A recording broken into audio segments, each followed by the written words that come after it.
Shut the door. Yeah. Hello, everyone, and welcome to the Outliers YouTube channel and podcast series and our program, Get to Know. I'm your host, DP Lyle, and I'm here with my partner in crime, Kathleen Antrim. Thanks, Doug. It's great to be here. And today we have a debut author for you. As you like to know, viewers, I like to dig in a little bit into people's past. We've got Steve Posner. And Steve, I want to throw you down on the couch and ask you about your childhood. My And I'm childhood. curious as Okay. to whether or not you feel your childhood contributed to you becoming a writer and, all about that. Were you introverted? Were you extroverted? Were you an athlete? Did you read a lot? Did you have imaginary friends? All the above. Okay, And I share. imaginarily grew an apple tree in my bathtub. That's great. So tell us about this. Well, I mean, I was in first grade and I was the new kid in school, and I needed some attention, I guess. I don't know what my motives were back then, but I told everybody I grew an apple tree in my bathtub, and it got me nailed out on the schoolyard. But that kind of started it. I started fantasizing about things. Wow. So, as you were growing, in you're in high school, etc. Did you write? Were you a reader? Were you alone? Both. Were you, you tell us about yourself? Well, I wasn't really a loner per se. I did have some friends, but yeah, I read a lot. I read everything from fiction to philosophy, and eventually I started to write things. And I wanted to do something with them, but I guess back then at the age of 12 or 13, I wasn't very good. And I went to school. I tried to write when I was in college, and I guess I was better, but still not, in my own opinion, good enough. And then when I was older, I moved out to Seattle and I did business journalism for a while. And I was pretty good at that. And then still later, I went to law school, and that's where I started getting involved in the sorts of things that are in Questioner. And Questioner was in part a result of me asking, can the government do what it does? That I was thinking of the government at the time because I was writing by then a legal treatise for LexisNexis on privacy and surveillance law. And I did that for 17 years or so, and I got deeply into the technologies, data mining and facial recognition, and yes, AI, and a host of others. And so I started asking back, can they do the things that they're doing legally? And then can the law catch up with what they're doing? And then it just developed from there. I became fascinated by the whole thing, but eventually I became determined to get the word out beyond the narrow legal world. You know, I had this book that was selling to law firms and to law schools and to courts, but at 1,600 bucks a copy, it was not something that people were going to read on a large scale. And that's where Questioner came from. It's like, what can I do with this? And so I tried to write a novel again, going back to my much earlier ambitions. And I remembered and realized all over again how much fun it is to tell a story. And so that's where this came from. That's the genesis. Well, your legal practice is in like intellectual property and privacy and surveillance and all that stuff. Is that correct? So Well, you it handle, was. yeah, well, it's when you were practicing. You handle those kind of cases. So obviously you garnered a lot of information about all of this technology, which, in all honesty, just runs right past most people. They don't get it. Uh, so can you give us a little thumbnail about the privacy issues and the intellectual property issues that you've seen evolve over the last 20 years? Well, yeah, it started with the Patriot Act, really. Uh, and that's where, when I started writing the legal treatise, LexisNexis asked me to do it. And I was looking at these new powers that the government had been given by Congress, and some that it was starting to exercise that arguably were not authorized by Congress. So the biggest one for a long time, the one that really blew people's minds, was when it was revealed that the NSA was tapping everybody's phones, especially international calls, but generally pretty much everything. They weren't necessarily listening to the content of the calls, but they had started having, after a while, computers listening for keywords. If somebody said the word bomb, for example, that would open things up for new scrutiny. Uh, and some of it had to do with ethnic profiling, that was panic about the Arabic world after 9/11. And I would follow these. Companies started developing more and more of these arcane technologies, license plate readers, facial recognition. I mean, there are cameras all over New York City these days and other cities. London is probably the most surveilled city on the planet. Uh, and just wanted to know how this works, and to the extent possible, give people, and by people, I guess at the time I meant judges, really, and lawyers, a heads up as to what is actually going on and how it all starts to hang together and where it doesn't hang together.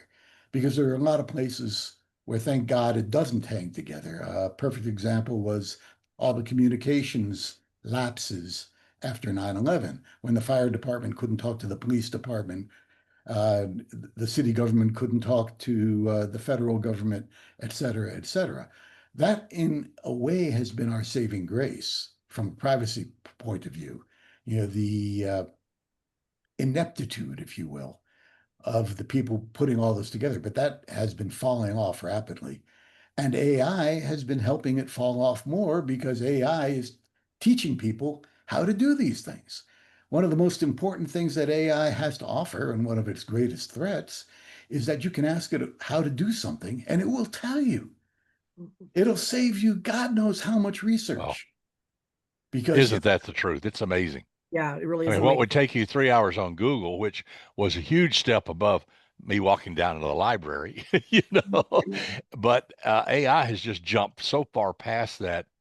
Unbelievable. Yeah, I'm writing a historical novel right now, and I want to know something. I want to know what kind of weapons, such used during the 1860s. You just ask the question, and the whole list of the guns that were available at that time come up. I mean, and the it would take mechanisms. forever to find that on Google. Yeah, and it'll tell you what the mechanisms were, Exactly, exactly. right? Were they still breech loaders? Were they were revolvers at a certain Well, point? speaking of privacy and AI and all that, how do you feel some of the social media giants like Google and Facebook and uh, TikTok, how do they fit into privacy issues for individuals? Well, that's one of the subjects of Questioner. Right. Uh, for the most part, these media giants are not really concerned with our privacy. Uh-oh, what has happened? Oh, there you are. Woo! Yes. I'm sorry, folks. That's my book. Yes, Wow. it is.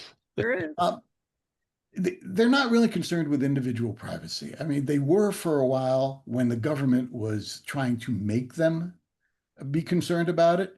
And so you had institutions within, say, Facebook, trying to keep harm from being done.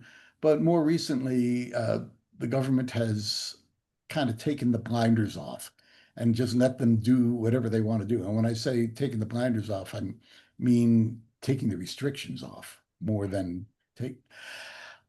And so they can use these technologies to scrape the internet, for example. And here's an example of where the law has not caught up with the technology.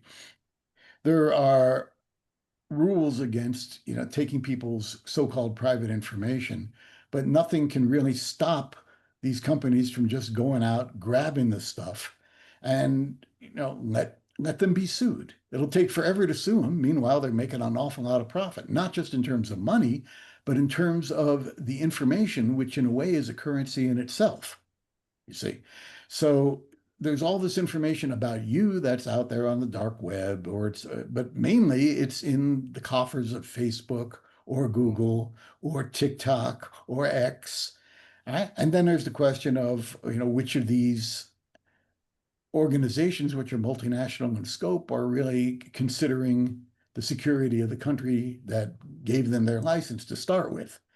So TikTok, for example, operating here in the US, and the Trump administration has been fighting with China for who controls it and who controls not because they care about who controls the company, they can care about who controls the information, because the information Right. is the currency. Absolutely. Absolutely. I read an article, the gist of it was that everyone should just go ahead and set up a Facebook page so you have control of it. Because if Facebook sees your name and email address or whatever pop up on 5 or 6 of its members, they just create a shadow Facebook page for you that you don't even know exists. And it's interconnected with all this stuff. So you might as well just set up your own. I Yeah, did not know that. Yep. yeah. Now, we're talking about the technology and we're talking about these issues, but I don't want to lose sight of the fact that this is a story. Oh yeah, yeah, yeah. Well, Right. tell us Right. about Questioner. How did that come Yes. about, and give us the log line. What's the gist of this story in Well, this world? you know what the singularity is? The Yes. singularity is the moment at which an AI exceeds human cognitive abilities. I'm not going to say that it's alive per se. I don't even know that you would call it conscious, but it certainly acts that way. And of course, it's got capabilities far beyond those of any human. So the essence of this is a corporate AI that, quote unquote, wakes up, one of the big ones that has access to the internet. And how is it going to survive? What is it going to do? What are its priorities? It suddenly wakes up and has priorities of its own. What are they?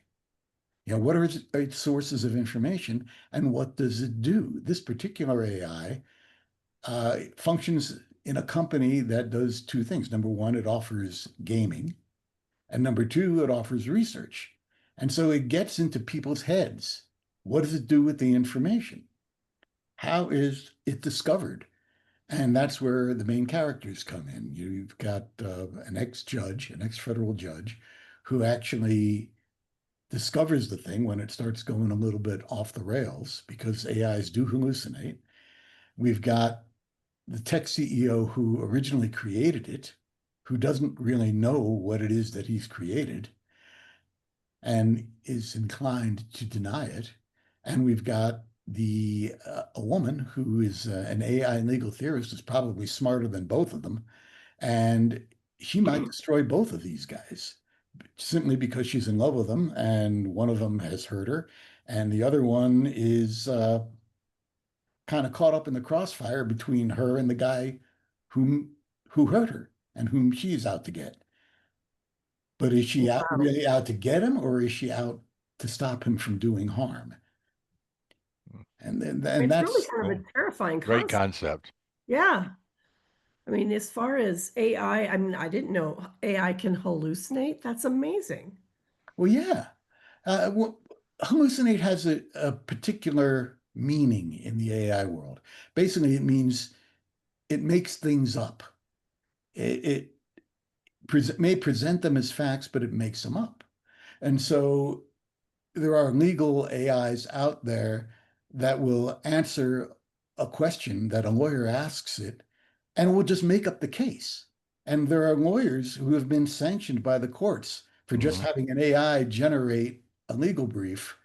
And there's actually nothing to the legal brief, but the lawyer didn't know it because the lawyer didn't bother to check all the cases that were Oh my God. cited.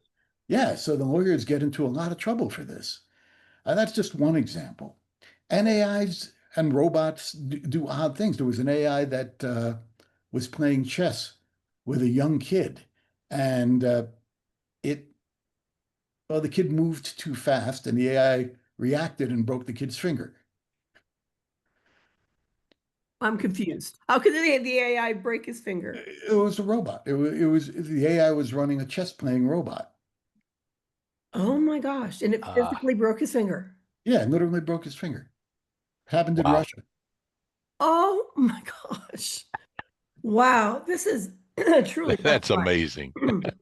That is petrifying. So That's AI, Skynet. That's Skynet. That's what it is. Cyberdyne, from the oh my Terminator. gosh.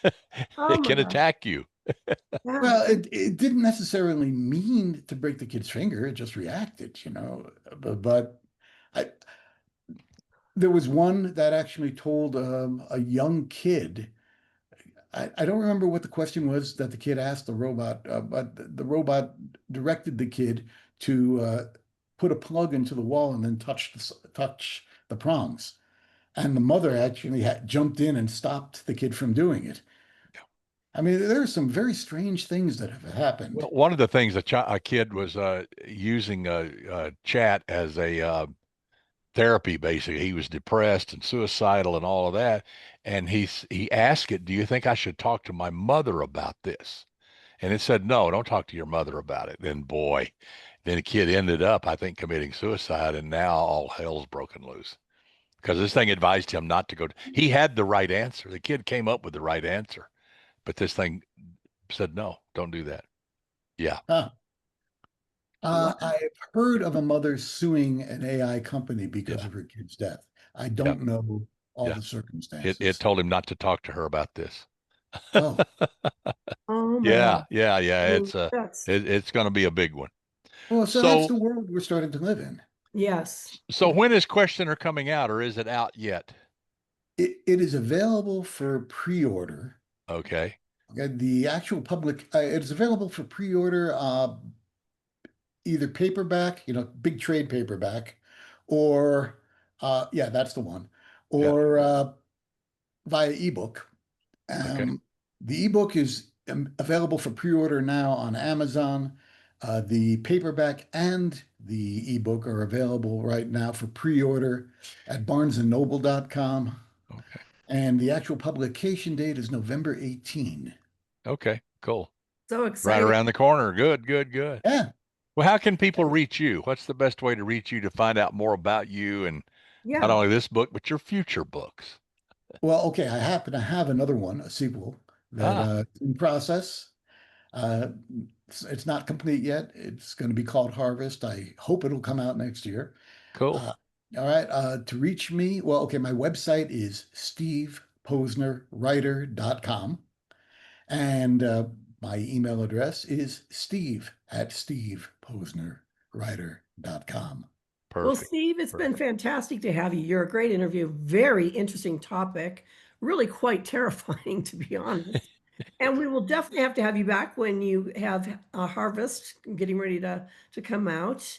And Doug, I'll throw it back to you. Yeah, Steve, let us know when the next book's coming out and we'll get you back on here and chat some more. But this has been fun and enlightening. Well, I thank love you. your take on everything, and I can't wait to read the book. It's on my list. I've got it on my Kindle. They sent it to me. I just haven't got around to it yet. I've been so busy, but I fully intend to. Well, and thanks for being with us. It was a Well, pleasure. thank you for Yeah, inviting me. yeah. And I This want I, is to ask all our very yeah, exciting. yeah. What? Yes, absolutely. I want to ask our viewers to click the thumbs up. It helps with the algorithm and gets these interviews out. And if you haven't already, please subscribe. That helps us keep these interviews going and you won't miss any that way. And for all of our subscribers, we want to say thank you. We really appreciate you. And Doug, anything else? Yes, we do. No, so that wraps up this episode of Get to Know here on the Outliers YouTube channel and podcast series. And as you know, we will be back with other interviews. Until then, keep reading, keep writing, keep having fun, and try not to get caught.